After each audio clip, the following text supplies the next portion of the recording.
For more on the jobs picture and what to expect in 2010, I'm going to go to John Herrmann right now. He's the chief economist and president of Herrmann Forecasting, a frequent guest on the show and fairly optimistic. And we're going to talk in a moment about what you think is going to be a record, at least since 1962, for non-farm productivity. Let's talk, though, first about unemployment. You have been the closest as far as forecasters for this number, especially the last one. You thought we'd see a drop of 20,000, only 11,000.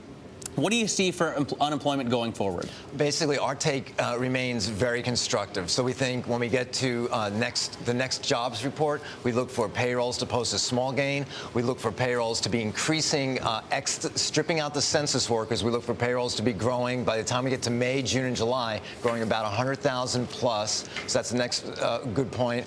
The unemployment rate, we think, actually peaked in the October number. So going into all next year, we look for the unemployment rate to steadily march lower towards about 9.2% by the end of the year, maybe a little bit lower than that. But we've By the way, a lot of people are pointing out they don't think the Fed will be able to raise rates until the unemployment gets an 8 handle on it. I mean, 9.2%, 9%. Is that going to be tough for the Fed to move from there? I think the Fed has, Ben Bernanke's been very crystal clear into what he's going to look for in terms to have him shift out into a tightening cycle. And he said he needs to have clear-cut evidence of self-sustaining recovery. So according to my models, the earliest timing that we'll get on types of numbers like that will convince Bernanke, we won't have that evidence until June, July, August. So the very earliest we should be thinking about is sort of a Bernanke move at the August FOMC meeting. And I think what that does is it actually, at the semi-annual testimony in mid-July, it's the old Humphrey Hawkins testimony,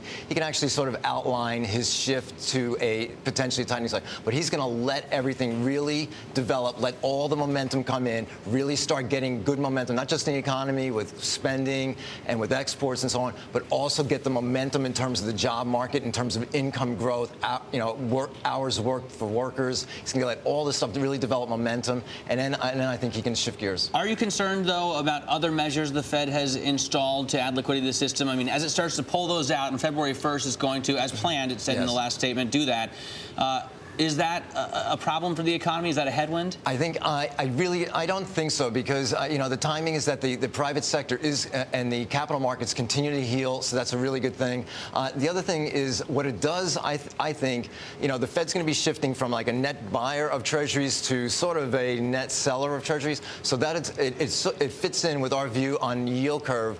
Basically remains very steep. We look for the yield curve, the 2-10s Treasury yield curve, actually steeping out to about 325 basis points over the first 6 months of the year. We look for the 10-year yield to be rising. The 2-year yield should be anchored, so the yield curve should steepen a little bit. The question will be, will a steepening yield curve and potentially with the back end selling, is it possible that could derail stocks? But the answer to that is I don't think it's the case, because number one, very steep yield curve allows banks to earn their way out of this mess. First point. And second point is productivity looks so strong over the next 6 quarters that also should bolster bottom lines for corporations, bolster their profit margins, and in turn, growing jobs will add to income, add to top-line revenue, and there's your profit growth. All right, let's talk about the productivity number that you're looking at. First of all, I was talking a little bit earlier with Scott Black, and he says there's a problem with too much capacity. That's why he's not worried about inflation. But it seems that the productivity number would go in the other direction. You think that in the first quarter of 2010, we're going to look back over the last 4 quarters and see an average 5.75%, 6% productivity, which would be a record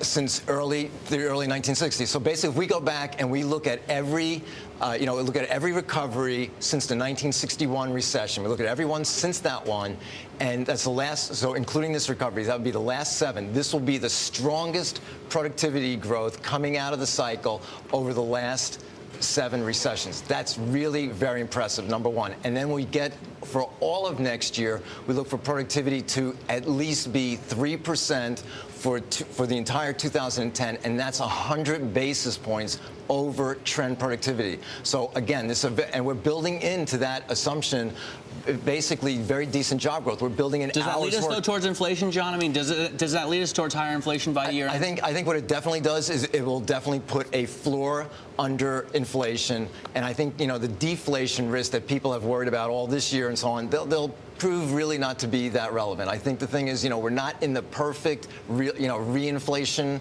world, but I think, for next year, but as you get further out, the economy continues to gain traction. Ben Bernanke's going to allow it to develop momentum. He said his game plan is to basically be behind the curve in allowing the economy to gain speed and momentum, and that'll add to inflation pressure. So I think I think you get inflation further down the road. Aside from, well, first of all, how much? And then I want to know some of your other risks. I don't think it's going to be crazy, but that kind of inflation would definitely help business profits. So what are some of the risks going forward? I mean, you're so optimistic. You come in here week after week with the most optimistic, record-setting numbers. But I know, but what are the problems? I mean, we have to, basically, there's a few issues. Number one, the banks.